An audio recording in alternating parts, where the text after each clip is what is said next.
इस सत्य कहानी में हम आपको ले चलेंगे लगभग 2000 साल पहले की दुनिया में, जहां दो महान प्रचारकों पौलुस और सीलास ने विश्वास, धैर्य और साहस की अद्भुत मिसाल पेश की। वे सिर्फ प्रचारक नहीं थे, बल्कि वे लोग थे जिन्होंने अत्याचारों और कठिनाइयों के बावजूद परमेश्वर के सुसमाचार को फैलाने का निश्चय किया। इस कहानी में हम देखेंगे कि कैसे उन्होंने परमेश्वर के वचनों को निडरता से फैलाया, कैसे उनके सामने बड़े संकट आए और फिर कैसे चमत्कारिक रूप से परमेश्वर ने उनकी रक्षा की। यह सिर्फ एक ऐतिहासिक घटना नहीं है, बल्कि ये कहानी आज भी हमें सिखाती है कि जब हम सच्चे दिल से विश्वास करते हैं, तो परमेश्वर हमारे लिए रास्ते खोलता है, चाहे परिस्थितियां कितनी भी कठिन क्यों ना हो। तो चलिए इस अद्भुत यात्रा पर चलते हैं, जहां हम पौलुस और सिलास के जीवन की गहराइयों को छुएंगे और उनके विश्वास की शक्ति को महसूस करेंगे। ये कहानी तब की है जब यीशु मसीह के स्वर्गारोहण के बाद उनके चेले पूरी दुनिया में सुसमाचार फैलाने के लिए निकले थे। उन्हीं में से एक थे पौलुस, जिनका असली नाम सौल था।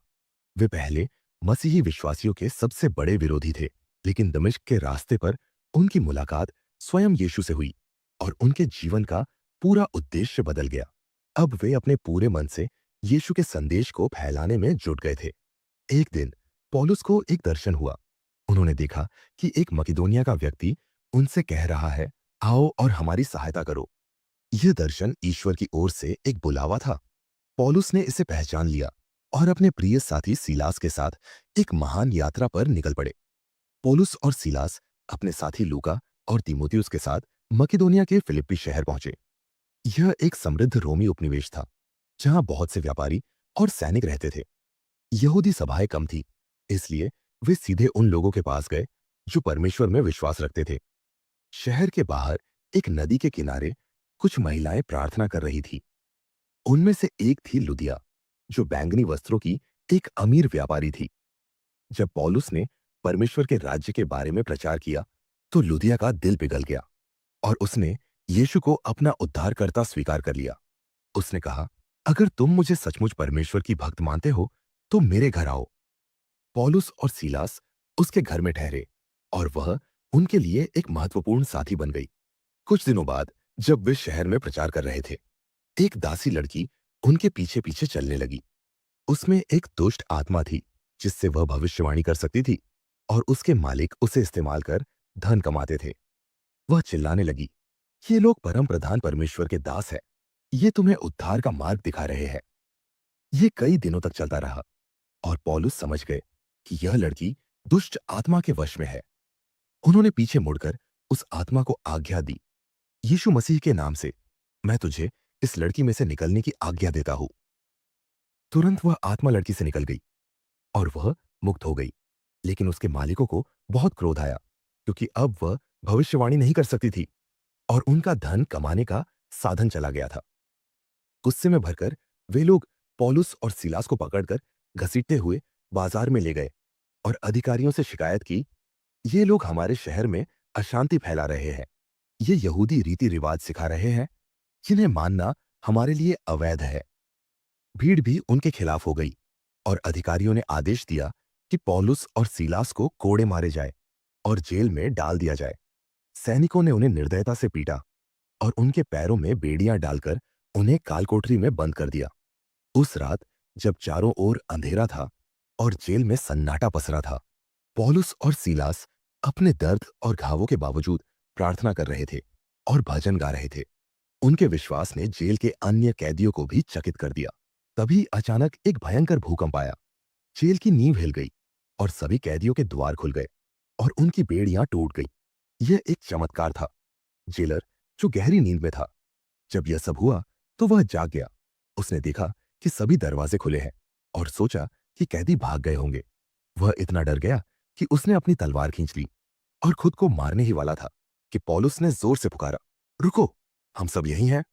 जेलर कांपता हुआ उनके पास आया और घुटनों के बल गिर पड़ा। उसने कहा, मुझे बचाने के लिए मैं क्या करूं? पौलुस ने उत्तर दिया, प्रभु यीशु मसीह पर विश्वास करो, तो तुम और तुम्हारा घर उद्धार पाएगा। जेलर ने तुरंत अपने परिवार को बुलाया और वे सब यीशु में विश्वास ले आए। उन्होंने उसी रात अपने घर पर पौलुस और सीलास की सेवा की, उनके घावों को धोया और फिर पूरा परिवार बपतिस्मा ले लिया। अगली सुबह अधिकारियों को जब पता चला कि वे निर्दोष थे, तो उन्होंने उन्हें चुपचाप रिहा करने का आदेश दिया। लेकिन पौलुस ने कहा, हम रोमी नागरिक हैं और हमें बिना मुकदमे के पीटा गया। अब वे खुद आकर हमें आजाद करें। अधिकारियों को यह सुनकर डर लगा और वे खुद आए, माफी मांगी और उन्हें सम्मानपूर्वक जेल से बाहर निकाला। फिलिपी में एक शक्तिशाली आंदोलन की शुरुआत हो चुकी थी। लुदिया, जेलर और उनके परिवार ने अब मसीह में विश्वास ले लिया था। यहीं से मसीही कलीसिया की नींव पड़ी। फिलिप्पी में चमत्कारी घटनाओं के बाद पौलुस और सीलास को जेल से रिहा कर दिया गया था। उन्होंने लुदिया और अन्य विश्वासियों से विदा ली और आगे की यात्रा के लिए तैयार हुए। लुदिया के घर में एक गहरी चर्चा चल रही थी। लुदिया, क्या आपको नहीं लगता कि आपको यहाँ कुछ और दिन रुकना चाहिए? यहाँ बहुत से लोग अब भी यीशु के बारे में जानने को इच्छुक है। पौलुस, लुदिया, हमारा यहाँ का कार्य पूरा हो चुका है। जो लोग विश्वास में आए हैं, वे इस कलीसिया को आगे बढ़ाएंगे। हमें अन्य नगरों में भी जाना है, क्योंकि वहां भी बहुत से लोग सुसमाचार सुनने के लिए प्रतीक्षारत है। जेलर, जो अब एक नया विश्वासी था, परमेश्वर ने हमें चमत्कार दिखाए हैं। मैं और मेरा परिवार हमेशा इस सत्य के साथ खड़े रहेंगे। लेकिन मैं चिंतित हूं कि यहाँ के यहूदी और रोमी अधिकारी हमें फिर से सताने न लगे।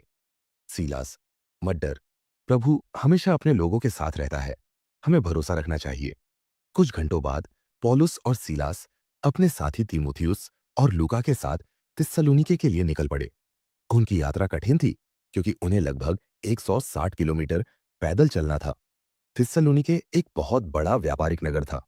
यह रोमी साम्राज्य के अंतर्गत था और वहां विभिन्न संस्कृतियों के लोग रहते थे। यहूदी, यूनानी और अन्य कई जातियों के लोग। यहाँ एक बड़ा यहूदी सभाघर था और पौलुस की योजना थी कि वह पहले यहूदियों को सुसमाचार सुनाए, क्योंकि वे पहले से ही परमेश्वर के वचनों को मानते थे। पहले सप्त के दिन पौलुस और सीलास सभाघर में गए। वहां बहुत से यहूदी और यूनानी लोग जमा थे। पौलुस ने पवित्र शास्त्र खोलते हुए कहा, भाइयों, हमारे पूर्वजों की पुस्तकों में लिखा है कि मसीह को कष्ट सहना पड़ेगा और फिर मृतकों में से जी उठना होगा। यह वही मसीह है और मैं तुम्हें बताना चाहता हूं कि वह कोई और नहीं बल्कि यीशु ही है। लोग ध्यान से सुन रहे थे।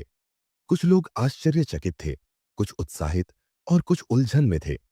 सीलास ने आगे कहा, हमने स्वयं देखा कि कैसे यीशु ने आश्चर्य कर्म किए, कैसे उन्होंने प्रेम का संदेश दिया और कैसे उन्हें क्रूस पर चढ़ाया गया। लेकिन मृत्यु ने उन पर विजय नहीं पाई। तीसरे दिन वे पुनः जीवित हो गए। हम साक्षी हैं। इस प्रचार का प्रभाव गहरा था। कई यहूदी और विशेष रूप से मूर्ति पूजा से दूर रहने वाले यूनानी उनके संदेश को स्वीकार करने लगे। यासोन नामक एक प्रतिष्ठित व्यक्ति ने उन्हें अपने घर में शरण दी, लेकिन सभी लोग खुश नहीं थे। यहूदी अगुवे यह देखकर क्रोधित हो गए कि बहुत से लोग यीशु में विश्वास ला रहे थे। 3 हफ्तों तक पौलुस और सीलास ने सुसमाचार सुनाया। अब तक कई यहूदी और यूनानी यीशु में विश्वास कर चुके थे, लेकिन यहूदी अगुवे गहरे ईर्ष्या से भर गए थे। उन्होंने नगर के कुछ दुष्ट लोगों को इकट्ठा किया और एक भीड़ बनाई। यह भीड़ सड़कों पर घूमने लगी और पौलुस तथा सीलास को खोजने लगी। जब वे उन्हें नहीं पाए, तो वे यासोन के घर पहुंचे। भीड़ ने चिल्लाते हुए कहा, यासोन, तुम इन खतरनाक प्रचारकों को अपने घर में क्यों रख रहे हो? ये लोग हमारे धर्म और हमारे नगर के विरुद्ध बातें कर रहे हैं। उन्होंने यासोन और कुछ अन्य विश्वासियों को घसीटकर नगर अधिकारियों के सामने ला खड़ा किया।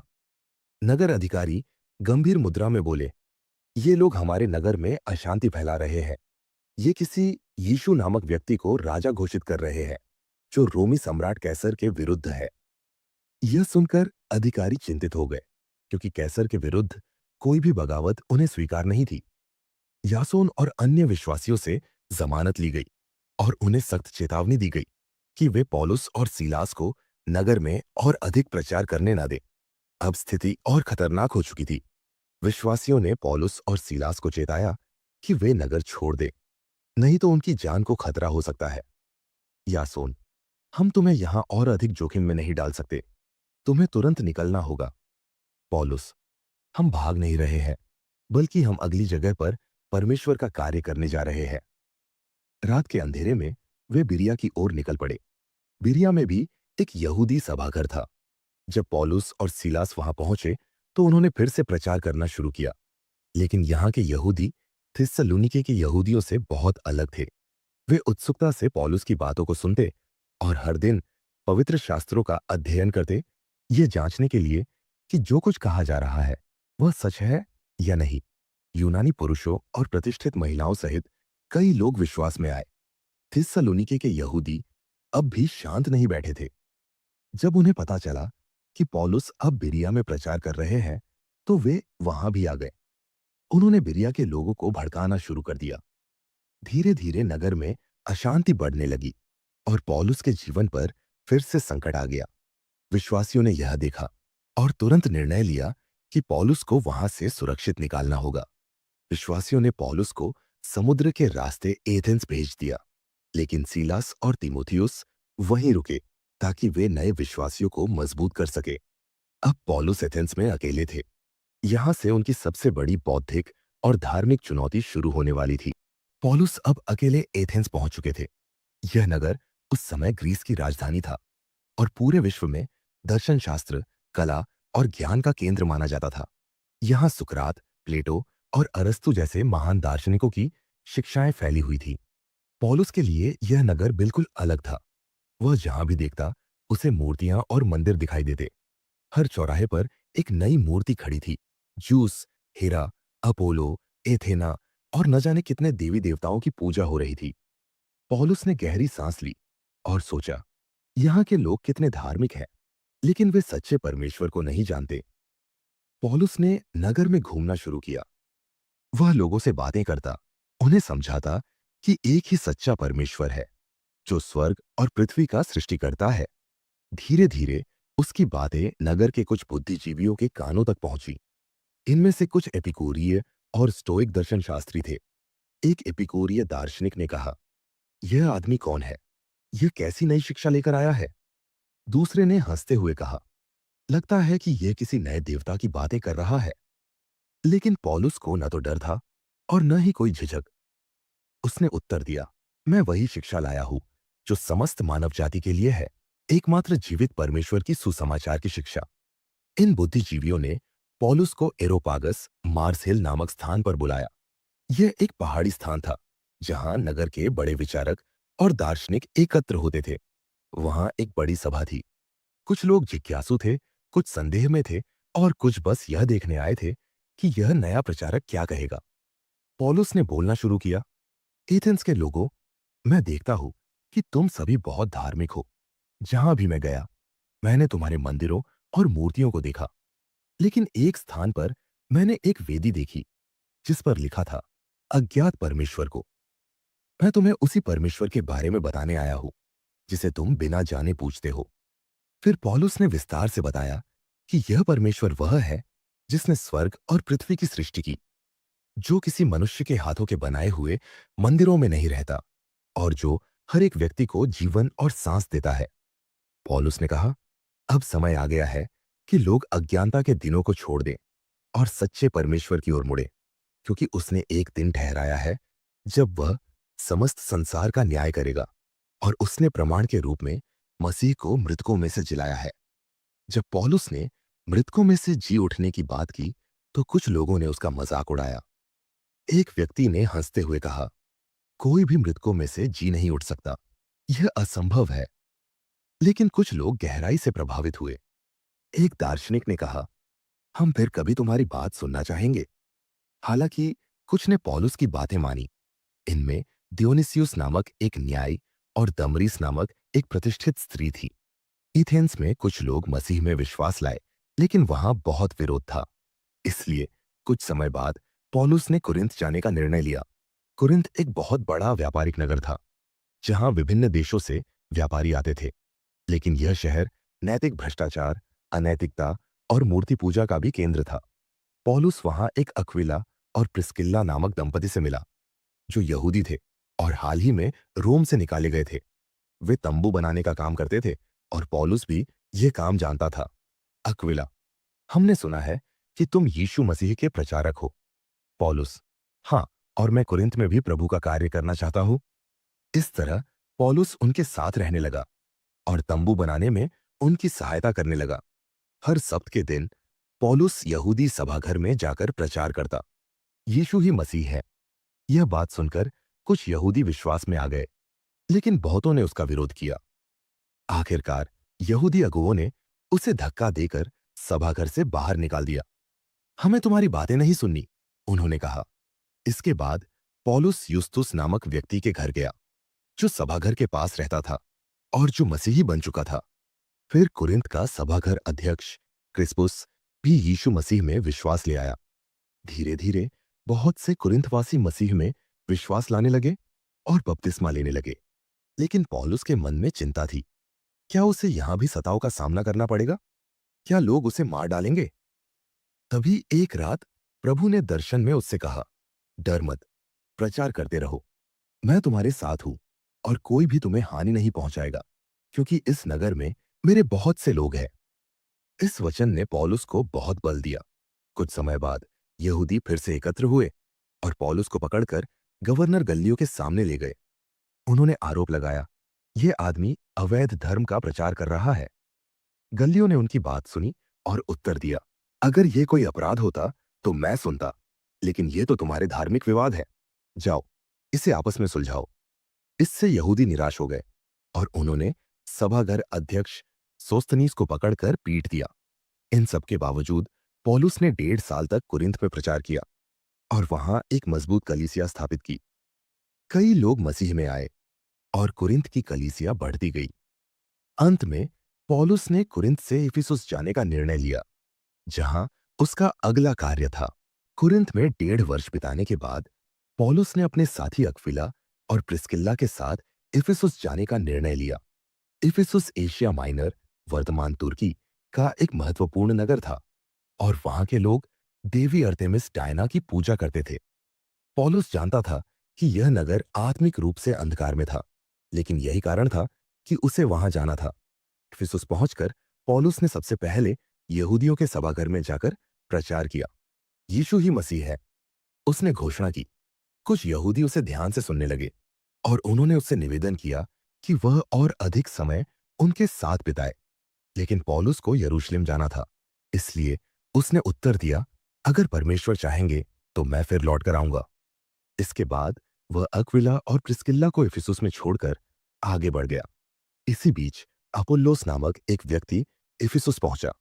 वह मिस्र के अलेक्जेंड्रिया से था और पवित्र शास्त्र का बहुत अच्छा जानकार था, लेकिन अपुल्लोस के पास सिर्फ यूहन्ना के बपतिस्मा का ज्ञान था। जब अक्विला और प्रिस्किल्ला ने उसे सुना तो वे समझ गए कि उसे और शिक्षा की आवश्यकता है। उन्होंने उसे अपने घर बुलाया और उसे सुसमाचार का पूरा ज्ञान दिया। अब अपुल्लोस और भी अधिक साहस के साथ प्रचार करने लगा और बाद में उसने कुरिन्थ जाकर वहां की कलीसिया को मजबूत किया। कुछ समय बाद पौलुस फिर से इफिसुस पहुंचा। यहां उसने कुछ विश्वासियों से मुलाकात की, जिन्होंने कहा कि वे यीशु में विश्वास करते हैं। पौलुस ने पूछा, क्या तुम्हें पवित्र आत्मा मिली जब तुम विश्वास में आए?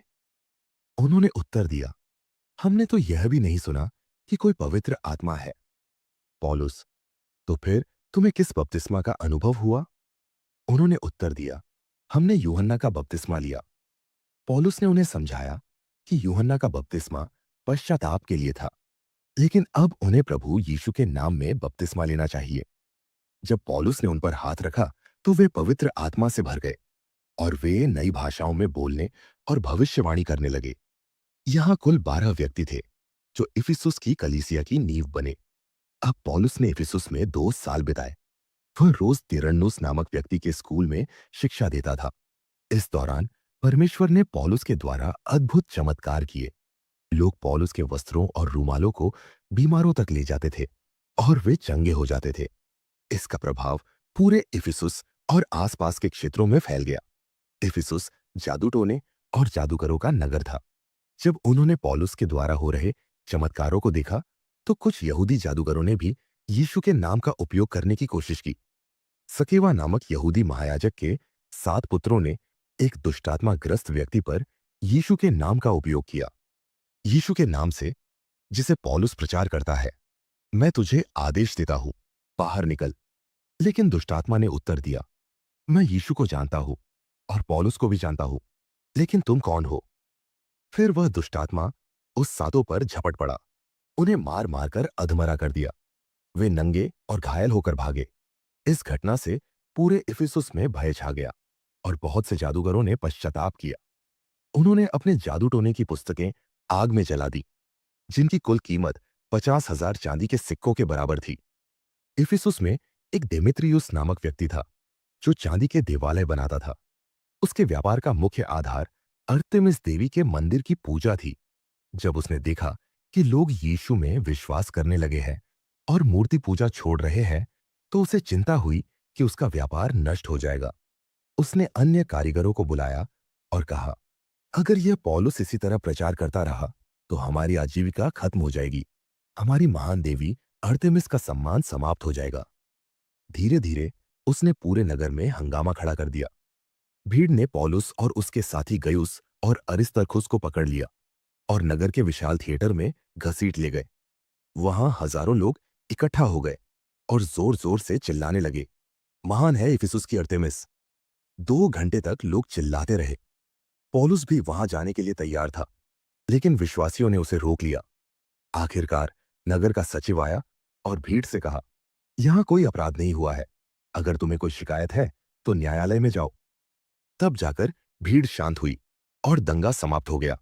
कुछ समय बाद पौलुस ने इफिसुस के विश्वासियों को इकट्ठा किया और उनसे कहा, अब मैं यरूशलेम जा रहा हूं और मुझे मालूम है कि वहां मेरे लिए कठिनाइयां और बंदीगृह प्रतीक्षा कर रहे हैं। लेकिन मैं अपने जीवन की चिंता नहीं करता। मेरा एक ही लक्ष्य है, यीशु मसीह की सुसमाचार की सेवा को पूरा करना। इफिसुस के बाद पौलुस ने अन्य नगरों त्रोआस, फिलिप्पी, थिस्सलुनीके और बिरिया में यात्रा की। उसने मसीही विश्वास को और अधिक मजबूत किया और एशिया माइनर की कलीसियाएं स्थापित की। लेकिन अब उसे यरूशलेम जाना था, जहां उसकी सबसे बड़ी परीक्षा उसका इंतजार कर रही थी। इफिसुस में सफल सेवकाई के बाद पौलुस ने यरूशलेम जाने का निर्णय किया, यह जानते हुए कि वहां उसका स्वागत नहीं होगा। जब वह यरूशलेम पहुंचा तो उसने स्थानीय मसीही विश्वासियों से मुलाकात की। उन्होंने उसे चेतावनी दी, भाई पौलुस, यहाँ के यहूदी तुम्हारे खिलाफ हो गए हैं। वे कहते हैं कि तुम मूसा की व्यवस्था को तोड़ रहे हो और यहूदियों को उनकी परंपराओं से हटा रहे हो। लेकिन पौलुस ने उत्तर दिया, मैं जानता हूं कि यहां मेरे लिए कठिनाइयां प्रतीक्षा कर रही है, लेकिन मैं यीशु मसीह के नाम के लिए मरने को भी तैयार हूं। कुछ दिनों बाद जब पौलुस मंदिर में प्रार्थना करने गया तो कुछ यहूदी उसे पहचान गए और चिल्लाए, देखो, यही आदमी है जो लोगों को हमारे धर्म के खिलाफ सिखा रहा है। भीड़ उत्तेजित हो गई और पौलुस को पकड़कर मारने लगी। तभी रोमी सैनिकों ने आकर उसे गिरफ्तार कर लिया और भीड़ को शांत किया। पौलुस को रोमी सेनापति के सामने लाया गया।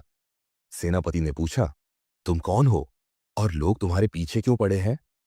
पौलुस ने उत्तर दिया, मैं कोई अपराधी नहीं हूं। मैं सिर्फ यीशु मसीह के सुसमाचार का प्रचार कर रहा हूं। लेकिन यहूदी पौलुस को मारना चाहते थे, इसलिए सेनापति ने उसे कैसरिया भेज दिया, जहां उसे गवर्नर फेलिक्स के सामने पेश किया गया। फेलिक्स ने उसकी बातें ध्यान से सुनी, लेकिन उसने कोई निर्णय नहीं लिया।